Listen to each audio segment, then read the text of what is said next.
क्या है ये तमाल और कैसे? Major general retired Shashi Asthana साहब जो कि डिफेंस एक्सपर्ट हैं, कमांडर रिटायर्ड भूषण दीवान, पूर्व अधिकारी भारतीय नौसेना, इस वक्त मेरे साथ मौजूद हैं। सबसे पहले मैं चर्चा करूंगा शशि अस्थाना साहब से। शशि अस्थाना साहब, अगर इस तमाल की हम चर्चा करें तो तमाल किस तरीके से दिखाएगा कमाल, जरा विस्तार से समझाएं।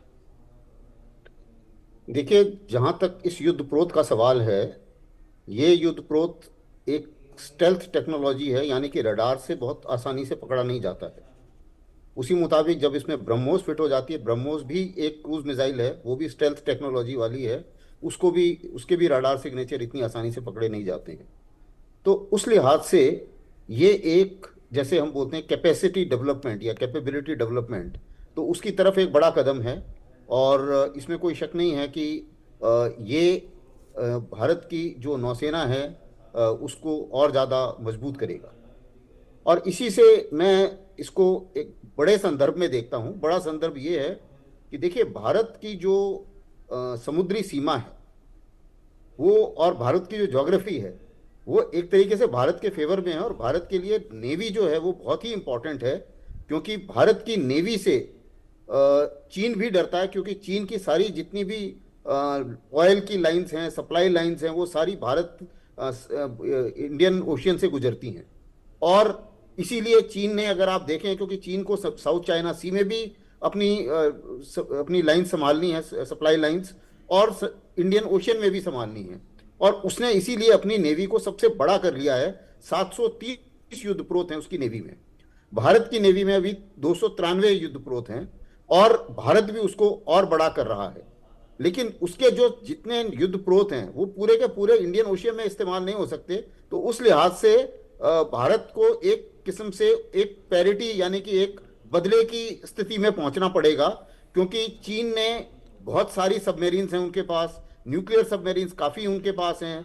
तो ये कुछ ऐसे डेवलपमेंट्स हैं जो हमें करने पड़ेंगे। और इसमें जाहिर है कि हमें अपनी नेवी को और ज़्यादा सशक्त करना है, चाहे वो एयरक्राफ्ट कैरियर हो। अभी उसके हवाई जहाज, एक नया एयरक्राफ्ट कैरियर हमने कमीशन किया है, उसके हवाई जहाज अभी आना बाकी है।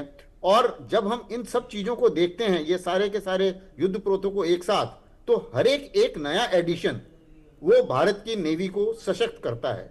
और आईएनएस तमाल भी उसी का एक हिस्सा है। मनु जी। भूषण दीवान साहब, मैं आपसे ये पूछना चाहता हूं, क्योंकि ये युद्धपोत स्टेल्थ टेक्नोलॉजी का है। हम बात कर रहे हैं नेवी की, क्योंकि इटली की नौसेना के साथ सैन्य अभ्यास, युद्ध अभ्यास भी किया गया, छोटा सा युद्ध अभ्यास भी किया गया। उस वक्त बहुत सारी तस्वीरें और चर्चा खासकर तमाल को लेकर दिखाई दी। लेकिन नेवी को ये किस तरीके से मजबूत करेगा तब, जबकि भारत की जो समुद्री सीमाएं हैं वहां पर लगातार तनाव अब भी बना हुआ है? धन्यवाद मुझे आपकी चैनल पे बुलाने के लिए। जी, देखिए, जैसे चेस की गेम होती है उसमें कई पीसेस होते हैं। जी। तो अगर नेवी को, नेवल फोर्स को आप समझिए एक चेस बोर्ड है, उसमें कई टुकड़े चाहिए।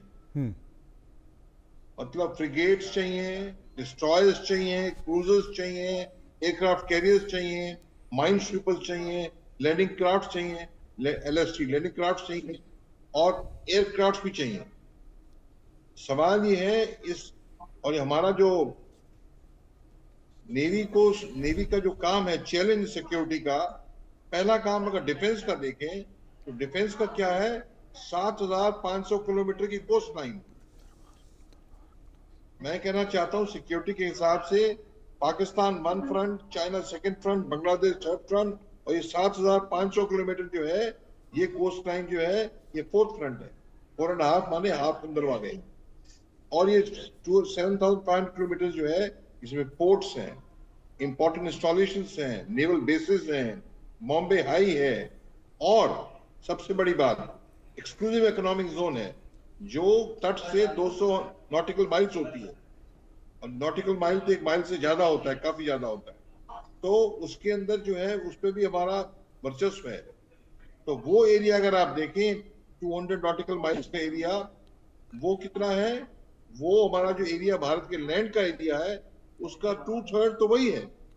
आप समझ सकते हैं इसको प्रोटेक्ट करना बड़ा भारी काम है। एक चीज, ये डिफेंस बात है, पर हमारी इंडियन नेवी जो है प्रूव कर चुकी है कि हम डिफेंसिव नेवी नहीं है, हम ब्लू वाटर नेवी है। हम कोस्ट में सीमित नहीं रहते। हम, आपने देखा है सोमालिया के पायरेट्स, हूती, सब केसेस में हमारे जो जहाज हैं ऑपरेट करते रहे रेड सी के आसपास, ये दुनिया ने देखा है। चाइना का बेस जिबूती में है, वो लोग तो, उनकी वॉरशिप्स तो निकली भी नहीं जिबूती से, उस एरिया में थी। तो सवाल ये है, इस भारी काम के लिए ये एक बहुत स्ट्रॉन्ग मोहरा है, बहुत स्ट्रॉन्ग पीस आया है, एक पीस है। अभी आप आगे पीस जो है, पीस जो चाहिए हमको, हमारे नेवी के अंदर क्या होता है, एंटी सरफेस शिप, सरफेस माने एंटी सरफेस वेपन, सरफेस माने समुद्री सतह पे चलने वाले जो टारगेट्स हैं, जहाज हैं, वो है। सेकंड क्या है, air, second dimension air, anti air missile आ रही है हमारे ऊपर या एयरक्राफ्ट आ रहा है हमारे ऊपर, तो सेकंड डायमेंशन। और थर्ड डायमेंशन जो आर्मी में नहीं है, एयरफोर्स में नहीं है, थर्ड डायमेंशन क्या है, अंडर वाटर, अंडर सी, तो थर्ड डायमेंशन। और फोर्थ डायमेंशन इलेक्ट्रोमैग्नेटिक डायमेंशन। ये कमाल में जो है, ये चारों चीजें हैं, ये कमाल की बात है। छोटे फ्रिगेट्स में कई बार ये होता है एंटी सबमरीन फ्रिगेट जी, तो ये एंटी सबमरीन फ्रिगेट नहीं है, ये ऑल इन वन है। एंटी सबमरीन भी है, आपने बताया कमेंट्री में, एंटी एयरक्राफ्ट भी है, और surface missiles BrahMos 400-500 kilometre range जाता है, और अंडर वाटर को भी डिस्ट्रॉय करने के लिए हैवी टॉर्पीडोज हैं, एंटी सबमरीन रॉकेट वेपन्स हैं। तो ये मुकम्मल पैकेज है। मैं आपको छोटा सा बताना चाहता हूँ मेरे खुद के एक्सपीरियंस से। 47 में भारत आजाद हुआ, तो जो हमारे पास वॉरशिप्स हैं, पहले पुरानी वाली आईएनएस तलवार, आईएनएस ब्रह्मपुत्रा, अब तो सेम नाम नए मॉडर्न शिप को भी दिए जाते, ये रस्म होती। तो वो जो शिप्स थी, जिसे कहते हैं ना साइज वर्सेस फायर रेशियो, जी, size versus fire power, Russian ship जो है ना, ये आप देख लेना, वेस्टर्न शिप के मुकाबले में साइज वर्सेस फायर पावर में कई गुना अच्छी है। तो ये रशियन ऑरिजिन की शिप है, रशिया में बनी है, तो ये लास्ट शिप है। इसके बाद इसी क्लास की शिप जो है इंडिया में ही बनेगी, और कोई भी वॉरशिप इंडिया भी इंपोर्ट नहीं करेगा। आत्मनिर्भर भारत का ये एक बड़ा भारी टारगेट है। तो एंटी सबमरीन में हमारे पास टॉर्पीडोज हैं। एक बात और, वेपन की बात तो मैंने आपसे कह दी। वेपन माने मैं किसी को थप्पड़ मारता हूँ, किसी को किक मारता हूँ, किसी को हॉकी स्टिक मारता हूँ, ये वेपन है। उससे पहले क्या मैं देख पाता हूँ कि मेरे ऊपर क्या अटैक आ रहा है, सबमरीन से आ रहा है, सबमरीन ने टॉर्पीडो छोड़ी है, या एयरक्राफ्ट आ रहा है। आईज एंड ईयर्स, वो क्या है, वो रेडार है। वो क्या है, EOIR, मॉडर्न में अभी आया EOIR, इलेक्ट्रो ऑप्टिकल सिस्टम्स और infrared systems. High definition camera से वो देख सकते हैं, क्लाउड वगैरह नहीं होगा तो बढ़िया पिक्चर आ जाएगी। और IR क्या है, इंफ्रारेड, जो भी हीट जनरेट करता है, मस्कीटो होता है ना, हीट पे जाता है, तो इंफ्रारेड रेज को पकड़ते हैं। तो जो अगर एयरक्राफ्ट है, मिसाइल है, तो उसका तो इंजन या बर्निंग फ्यूल हो रहा है, तो मतलब वो एक उसमें इंफ्रारेड जो देता है सिग्नल, उसको पकड़ सकते हैं। तो ये है पहला। क्या आईज ईयर्स क्या है, रेडार्स। आईज ईयर्स क्या है, अंडर वाटर के लिए सोनार, तो साउंड से चलती है। और EOIR भी है जो सरफेस के लिए है, वो अंडर वाटर के लिए नहीं है जी। तो ये बड़ा जरूरी काम है कि ये सेंसर्स, टेक्निकली से क्या कहेंगे, सेंसर्स, सेंसर्स होती है ना आग जीवा, सेंसर्स और weapon system, delivery platform, launch platform, ये इंटीग्रेट होने चाहिए। इंटीग्रेट माने कंप्यूटर करेगा। क्यों, मल्टीपल टारगेट्स आपको हिट कर रही हैं, तो आपने कौन से सिस्टम को किस टारगेट के एंगेज करने के लिए करना है, ये decision making AI fast spot में करेगा। क्यों, आपने देखा मिसाइल आ रही है, तो कोई टाइम नहीं है सोचने का मैनुअली क्या किया जाए। AI सिस्टम, इसमें AI सिस्टम भी है। और सबसे बड़ी बात, स्टेल्थ की तो बात की, जो साना ने भी कही है, स्टेल्थ की बात बड़ी अच्छी है। जो इलेक्ट्रॉनिक वॉरफेयर है, इसे कहते हैं फोर्स मल्टीप्लायर। क्यों, जब एनिमी आएगा या हमें डिटेक्ट करता है, कैसे डिटेक्ट करता है, हमको उसकी मिसाइल आ रही है तो उसने देखना है हम कहाँ हैं, तो अगर वो देखना है कहाँ, रेडार से देखेगा। अगर हमारा इलेक्ट्रॉनिक वॉरफेयर सिस्टम अच्छा है, तो उसकी ऑनकमिंग मिसाइल को शैफ से या कई चीजें, बहुत तरीके की चीजें होते हैं, भ्रमित कर देते हैं। वो भ्रमित कर देते हैं, वो मिसाइल हमारे ऊपर आने के बजाय वहां चली आती। शैफ होता है एक मेटेलिक एल्यूमिनियम फॉइल होता है, तो एल्यूमिनियम फॉइल ही फायर कर दिया ना, तो मिसाइल से उसका रेडार क्रॉस बहुत ज्यादा है, साइज छोटा है एल्यूमिनियम फॉइल का, एल्यूमिनियम के पीसेस वो फायर करते हैं। एग्जांपल दे रहा हूं, ऐसे इलेक्ट्रॉनिक काउंटर मेजर्स कई हैं। तो ये पैकेज भी इसमें है। तो ये बहुत अच्छा चीज है।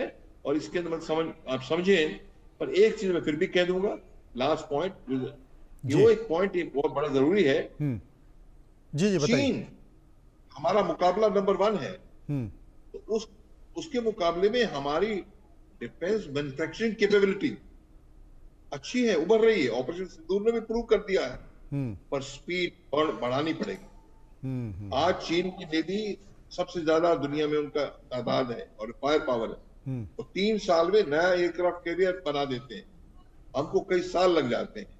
तो हमको जो प्रोसेस है अपनी स्पीड अप करने पड़ेंगे, less bureaucracy, quick file clearance, और ये सिस्टम तो इकोसिस्टम बन रहा है। यूनिवर्सिटी भी जुड़े, स्टार्टअप भी जुड़े, डीआरडीओ लैब्स भी जुड़े, सीआईएसआर लैब्स भी जुड़े। ये सब अगर सिस्टम इंटीग्रेटेड नहीं होता है तो हमारा काम जो है प्रोडक्शन का स्लो हो जाएगा, तो हम नहीं मैच कर पाएंगे। और प्रोडक्शन, देखिए डिफेंस में हर चीज ये नहीं है कि लड़ाई करनी है, जोश चाहिए, टेक्नोलॉजी चल रहा है काम, टेक्नोलॉजी ऑपरेट करने के लिए कॉम्पिटेंस चाहिए, वो हम करेंगे। पर मैं कह रहा हूँ technology is a secret fire power, तो वो कैपेबिलिटी मैन्युफैक्चर होने के हमारे पास है तो हम ताकतवर हैं, वरना नहीं। ये हमारे सामने चैलेंज है जो हमने स्पीड अप करना है। बिल्कुल, आपने चीन का भी जिक्र किया और निश्चित तौर पर जो खबर आ रही है उसमें देश के प्रधानमंत्री